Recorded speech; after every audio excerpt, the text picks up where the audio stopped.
दोस्तों नमस्कार।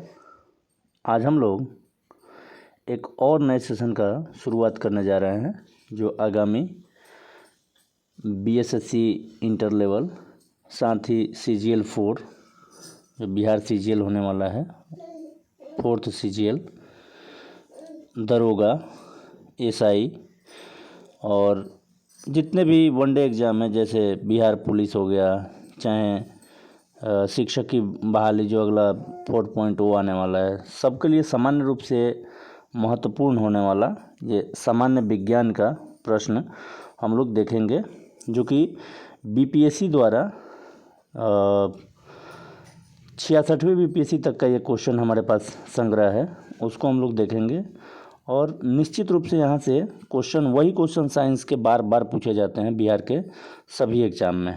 तो चलिए वीडियो को बिना देरी के हुए स्टार्ट करते हैं। वीडियो को थोड़ा सा क्वेश्चन के क्वालिटी को जूम कर लेते हैं ताकि आप लोग भी आसानी से इसको पढ़ सकें। भौतिकी का हम लोग सबसे पहले क्वेश्चन देखेंगे, ठीक है। तो पहला क्वेश्चन है, निम्नलिखित तत्वों में से किसमें न्यूट्रॉन नहीं होता? न्यूट्रॉन किसमें नहीं होता? क्या क्या है? ऑक्सीजन, नाइट्रोजन, हाइड्रोजन एवं तांबा, या उपरोक्त में से एक से अधिक या कोई नहीं। ये 64th BPSC देखिए दिया हुआ है, जो कि 2018 में हुआ था, उसका क्वेश्चन है, ठीक है। इस क्वेश्चन का सही आंसर क्या हो जाएगा? ऑप्शन नंबर सी, हाइड्रोजन में जो होता है न्यूट्रॉन नहीं होता है। अगर हम लोग का डिस्क्रिप्शन छोटा छोटा है तो देखते चलेंगे कि हाइड्रोजन का परमाणु क्रमांक 1 होता है और साधारण हाइड्रोजन समस्थानिक प्रोटियम में कोई न्यूट्रॉन नहीं होता है। भारी हाइड्रोजन समस्थानिक ड्यूटेरियम में 1 न्यूट्रॉन होता है, जबकि अत्यंत भारी हाइड्रोजन समस्थानिक ट्राइटियम में 2 न्यूट्रॉन होता है, ठीक है। तो ये डिस्क्रिप्शन था इस क्वेश्चन का। अगला क्वेश्चन है, एंगस्ट्रॉम इकाई है, किसकी इकाई है एंगस्ट्रॉम? ऑप्शन है तरंगदैर्घ्य की, ऊर्जा की, आवृत्ति की या वेग की, या एक से अधिक है या कोई नहीं है। एंगस्ट्रॉम किसकी इकाई है? देखिए 64th BPSC 2018 में ये भी क्वेश्चन पूछा गया था, तो आप लोगों को पता होना चाहिए एंगस्ट्रॉम किसकी इकाई है। सही इसका आंसर हो जाएगा तरंगदैर्घ्य की इकाई है एंगस्ट्रॉम। इसको देख लेते हैं कि तरंगदैर्घ्य का मापन एंगस्ट्रॉम में किया जाता है और 1 एंगस्ट्रॉम बराबर 10⁻⁻10 मीटर होता है। ये याद रखिएगा वनडे एग्जाम के लिए, ये जो है 1 एंगस्ट्रॉम बराबर कितना होता है? तो 10⁻⁻10 मीटर के बराबर होता है 1 एंगस्ट्रॉम के बराबर, ठीक है। अगला क्वेश्चन है, प्रकाश वर्ष किसकी इकाई है? प्रकाश वर्ष किसकी इकाई है? ऑप्शन है समय, गति, दूरी या प्रकाश की तीव्रता, या उपरोक्त में से कोई नहीं या एक से अधिक, ठीक है। तो प्रकाश वर्ष जो है ये दूरी की इकाई होती है और ये 66th BPSC 2020 में क्वेश्चन पूछा गया था। देखिए प्रकाश द्वारा एक वर्ष में तय की गई दूरी को प्रकाश वर्ष कहते हैं। तो प्रकाश जो है एक वर्ष में जितनी दूरी तय करता है उसे ही हम लोग प्रकाश वर्ष कहते हैं।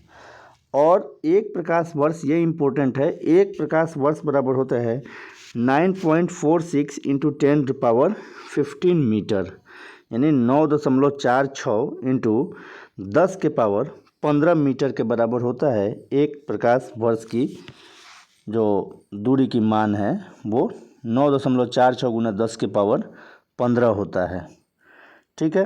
अगला क्वेश्चन है, आवृत्ति को मापा जाता है। ऑप्शन है हर्ट्ज में, दूसरा है मीटर प्रति सेकेंड, तीसरा है रेडियन में, या चौथा है वाट में, या इनमें से एक से अधिक या कोई नहीं।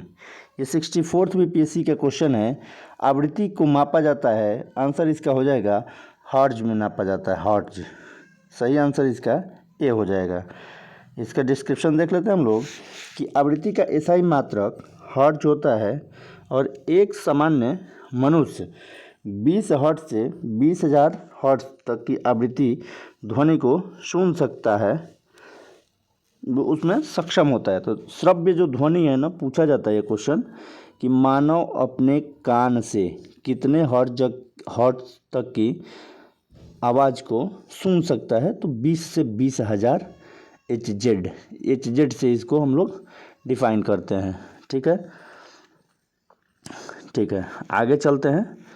ये सीरीज़ बहुत ही इम्पोर्टेंट रहने वाला है आप लोगों के लिए, आगामी जो भी एग्ज़ाम बिहार में होने वाले हैं उसके लिए बहुत ही इम्पोर्टेंट ये रहने वाला है। अगला है, घड़ी में प्रयोग होने वाले क्वार्ट्ज क्रिस्टल होते हैं। ऑप्शन है सोडियम सिलिकेट के, दूसरा है सिलिकॉन डाइऑक्साइड, तीसरा है जर्मेनियम ऑक्साइड और चौथा है टाइटेनियम डाइऑक्साइड, या उपरोक्त में से कोई नहीं या एक से अधिक। 63rd BPSC 2017 में जो हुआ था उसके क्वेश्चन है ये। तो इसका सही आंसर क्या हो जाएगा आपका, सिलिकॉन डाइऑक्साइड। घड़ी में जो क्रिस्टल होता है, जो वो क्या होता है, सिलिकॉन डाइऑक्साइड का होता है। इसको हम लोग थोड़ा सा देख लेते हैं।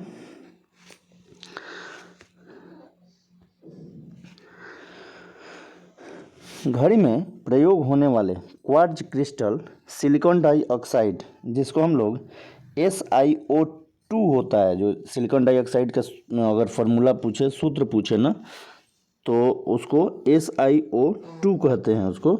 यद्यपि प्राकृतिक रूप से इसमें से कुछ रॉक क्रिस्टल एवं राइन स्टोन के रूप में पाए जाते हैं, वस्तुतः जिनका वाणिज्यिक रूप से उपयोग होता है वे मानव निर्मित होते हैं। क्वार्ट्ज क्रिस्टल का प्रयोग रेडियो टेलीविज़न में भी किया जाता है। अगला क्वेश्चन है, हर्ट्ज में मापा जाता है किसको, अभी हम लोग देखे थे आवृत्ति को मापा जाता है, तो इसको हम लोग देखेंगे नहीं ज़्यादा। नेक्स्ट है, विद्युत शक्ति की इकाई क्या है। ऑप्शन है एम्पियर, वोल्ट, कूलाम या वाट। विद्युत शक्ति 64th BPSC का एक क्वेश्चन है, इसका सही आंसर हो जाएगा वाट। इसका डिस्क्रिप्शन हम लोग देख लेते हैं कि विद्युत शक्ति यानी P से जिसको सूचित किया जाता है बराबर होता है कार्य बटा समय। तो विद्युत शक्ति का SI मात्रक वाट होता है। ठीक है, अगला क्वेश्चन है, दृश्य स्पेक्ट्रम के तरंग दैर्घ्य की सीमा क्या है। ऑप्शन है 1300 एंगस्ट्रॉम से लेकर के 3900 एंगस्ट्रॉम, या 3900 एंगस्ट्रॉम से 7600 एंगस्ट्रॉम, या 7800 एंगस्ट्रॉम से 8200 एंगस्ट्रॉम, या 8500 एंगस्ट्रॉम से 9800 एंगस्ट्रॉम, या उपरोक्त में से कोई नहीं या एक से अधिक। 63rd BPSC का ये क्वेश्चन है, जिसका सही जवाब हो जाएगा 3900 एंगस्ट्रॉम से लेकर 7600 एंगस्ट्रॉम। इसकी जो तरंग दैर्घ्य की सीमा जो है 3900 से लेकर के 7600 एंगस्ट्रॉम के बीच में होती है। ठीक है, इसको देख लेते हैं कि दृश्य स्पेक्ट्रम यानी प्रकाश के संबंध में कोई निश्चित सीमा रेखा निर्धारित करना कठिन है। यह व्यक्ति की उम्र, आँखों की क्षमता, प्रकाश स्रोत की दूरी एवं तीव्रता आदि बातों पर निर्भर करता है। ठीक है, सामान्य तौर पर इसकी सीमा 320 नैनोमीटर से 860 नैनोमीटर, एंगस्ट्रॉम में यह मान जो होता है 3200 एंगस्ट्रॉम से लेकर के 8600 एंगस्ट्रॉम होता है। ठीक है, अमेरिकी अंतरिक्ष एजेंसी यानी नासा ने इसकी सीमा 380 से 700 नैनोमीटर बताया है। NCERT की पुस्तक में इसकी सीमा 400 से लेकर 700 नैनोमीटर लिखी गई है। अतः परीक्षार्थी प्रश्न के विकल्पों के अनुसार ठीक है, तो ये थोड़ा सा विवादित है, लेकिन जो सर्वमान्य माना गया है BPSC के अनुसार 3900 से 7600 एंगस्ट्रॉम के बीच में आयोग का ये कहना है। अगला क्वेश्चन है, सौर विकिरण निम्नलिखित में से किस परास में दिखता है? सौर विकिरण निम्नलिखित में से किस परास में दिखता है? ऑप्शन है 100 से 400 नैनोमीटर, दूसरा है 400 से 700 नैनोमीटर, 740 से 1000 नैनोमीटर, या उपरोक्त में से कोई नहीं। ये 53वीं 55वीं बीपीएससी 2011 का क्वेश्चन है। सही इसका आंसर हो जाएगा 400 से 700 नैनोमीटर के बीच में। अगला क्वेश्चन है, आर्द्रता किस उपकरण से मापी जाती है? आर्द्रता, ऑप्शन है हाइड्रोमीटर, दूसरा है हाइग्रोमीटर, तीसरा है पाइरोमीटर और चौथा है लैक्टोमीटर। सही इसका आंसर हो जाएगा हाइग्रोमीटर। ये जो है क्वेश्चन 64th बीपीएससी में क्वेश्चन पूछा हुआ है। हाइग्रोमीटर वायुमंडल की सापेक्षिक आर्द्रता का माप करने वाला यंत्र है और हाइड्रोमीटर से द्रवों या जल के तुलनात्मक घनत्व का मापन किया जाता है। अगला क्वेश्चन है, दाब की इकाई क्या है? दाब न्यूटन प्रति वर्ग मीटर, दूसरा है न्यूटन मीटर, तीसरा है न्यूटन और चौथा है न्यूटन बाई मीटर, न्यूटन प्रति मीटर, या उपरोक्त में से कोई नहीं है, एक से अधिक। इसका सही आंसर हो जाएगा न्यूटन प्रति वर्ग मीटर, यानी न्यूटन प्रति वर्ग मीटर स्क्वायर। अगला क्वेश्चन, इसका डिस्क्रिप्शन है, किसी तल के इकाई क्षेत्रफल पर लगने वाले बल को दाब कहते हैं और दाब एक अदिश राशि है। दाब कैसी राशि है, पूछा जाता है क्वेश्चन कि दाब कैसी राशि है, तो एक अदिश राशि है और दाब का मात्रक न्यूटन प्रति मीटर स्क्वायर होता है, जिसको हम लोग पार्कल भी कहते हैं। तो अगर पूछा जाए कि ये क्वेश्चन यदि पूछा जाए कि दाब की इकाई क्या है और पास्कल देता है तो पास्कल आप लोग लगाएंगे, और अगर नहीं देता है तो न्यूटन प्रति मीटर स्क्वायर लगाएंगे। अगला क्वेश्चन है, दाब का मात्रक क्या है? दाब का मात्रक क्या है? फिर से सेम क्वेश्चन दिया हुआ है।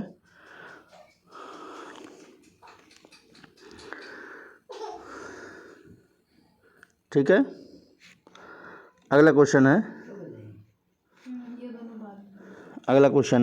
क्वेश्चन नंबर 13 है, निम्नलिखित में से कौन सी अदिश राशि है? देखिए, अभी हम लोग देखे थे अदिश और सदिश राशि, तो ऑप्शन के अनुसार बल, दाब, वेग या त्वरण, या उपरोक्त में से एक से अधिक या कोई नहीं। सही इसका आंसर हो जाएगा कि दाब जो है एक अदिश राशि है। ये वे राशियाँ जिनको व्यक्त करने के लिए दिशा एवं परिमाण दोनों की आवश्यकता होती है, सदिश राशि कहलाती है। उदाहरण के लिए बल, वेग, विस्थापन, त्वरण, संवेग आदि जिन राशियों को व्यक्त करने के लिए केवल परिमाण की आवश्यकता होती है, दिशा की नहीं, उन्हें अदिश राशि कहते हैं। उदाहरण के लिए आयतन, दाब, चाल, दूरी इत्यादि। अगला क्वेश्चन है, निम्नलिखित में से किस राशि का मात्रक नहीं है? निम्नलिखित में से किस राशि का मात्रक नहीं है? ऑप्शन है प्रतिबल, दूसरा है बल, तीसरा है विकृति और चौथा है दाब, या उपरोक्त में से एक से अधिक या कोई नहीं। 65th बीपीएससी का ये क्वेश्चन है, इसका सही आंसर हो जाएगा विकृति। ठीक है, तो किसी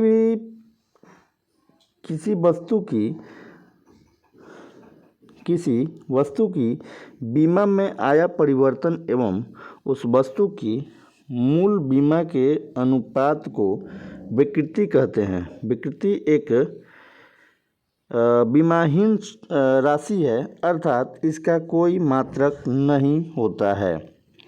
अगला क्वेश्चन है, सही कथन चुनिए। क्या है देखिए, लाल प्रकाश का तरंग दैर्घ्य बैंगनी प्रकाश से कम होता है। दूसरा है, लाल प्रकाश का तरंग दैर्घ्य बैंगनी प्रकाश से ज़्यादा होता है।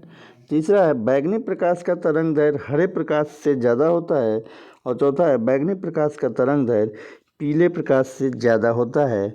उपरोक्त में से कोई नहीं या एक से अधिक। इसमें बताना है आप 64th बीपीएससी का क्वेश्चन है। इसका सही आंसर ये हो जाएगा कि लाल प्रकाश का तरंग दैर्घ्य बैंगनी प्रकाश से ज़्यादा होता है। ठीक है, देख लेते हैं इसको। बैंगनी रंग का तरंग दैर्घ्य सबसे कम एवं आवृत्ति सबसे अधिक हो, जबकि लाल रंग का तरंग दैर्घ्य सबसे अधिक तथा आवृत्ति न्यूनतम होती है। अगला क्वेश्चन है कि एक परमाणु के केंद्र का धनावेशित हिस्सा क्या कहलाता है? एक परमाणु है, उसका धनावेशित हिस्सा क्या कहलाता है? प्रोटॉन, न्यूट्रॉन या इलेक्ट्रॉन या न्यूक्लियस, या उपरोक्त में से कोई नहीं है एक से अधिक। 63rd बीपीएससी का एक क्वेश्चन है, सही आंसर हो जाएगा, इसको हम लोग न्यूक्लियस कहते हैं। ठीक है, चलते हैं अगले क्वेश्चन की तरफ। इसका डिस्क्रिप्शन हम लोग देख लेते हैं कि एक परमाणु के केंद्र का धनावेशित हिस्सा नाभिक या न्यूक्लियस कहलाता है। नाभिक भी उसी को कहते हैं, न्यूक्लियस भी उसी को कहते हैं। ठीक है, तो नाभिक ऑप्शन है तो नाभिक लगा दीजिए आप लोग। नाभिक परमाणु का केंद्रक होता है और परमाणु के नाभिक में प्रोटॉन तथा न्यूट्रॉन अवस्थित रूप में न्यूक्लियॉन कहलाते हैं। प्रोटॉन धनात्मक आवेश युक्त मूलभूत कण है तथा न्यूट्रॉन उदासीन होता है, जिस कारण से नाभिक जो है धनावेशित होता है। प्रोटॉन तथा न्यूट्रॉन का द्रव्यमान 1.672 इंटू 10 kg होता है एवं इसकी खोज क्रमशः, देखिए न्यूट्रॉन जो प्रोटॉन की खोज को किसने किया था? तो अर्नेस्ट रदरफोर्ड ने किया था, तथा न्यूट्रॉन की खोज तो ये चैडविक के द्वारा किया गया था। नेक्स्ट क्वेश्चन है कि एक ठोस के सीधे गैस में परिवर्तन को क्या कहा जाता है? ठोस है और सीधे गैस में परिवर्तित हो जाए तो उसको ऊर्ध्वपातन कहते हैं, संघनन कहते हैं, वाष्पन कहते हैं या उदलना कहते हैं। सही आंसर इसका हो जाएगा ऊर्ध्वपातन इसको कहा जाता है। 63rd बीपीएससी का ये क्वेश्चन है। क्या है कि ऊर्ध्वपातन वह प्रक्रम है जिसके द्वारा ठोस पदार्थ द्रव में परिवर्तित हुए बिना ही सीधे गैस अवस्था में परिवर्तित हो जाता है तथा गैसीय अवस्था से सीधे ठोस अवस्था में आ जाता है। इसका सही अगर उदाहरण की बात करें तो कपूर को माना जाता है। अगला क्वेश्चन है कॉस्मिक किरणें। ऑप्शन है आवेशित कण है, अनावेशित कण है, आवेशित तथा अनावेशित दोनों हो सकती हैं या उपरोक्त में से कोई नहीं। ये 56 to 69 बीपीएससी में क्वेश्चन पूछा हुआ है। सही आंसर इसका हो जाएगा कि आवेशित कण है। ठीक है, देखिए कॉस्मिक किरणें विद्युत चुंबकीय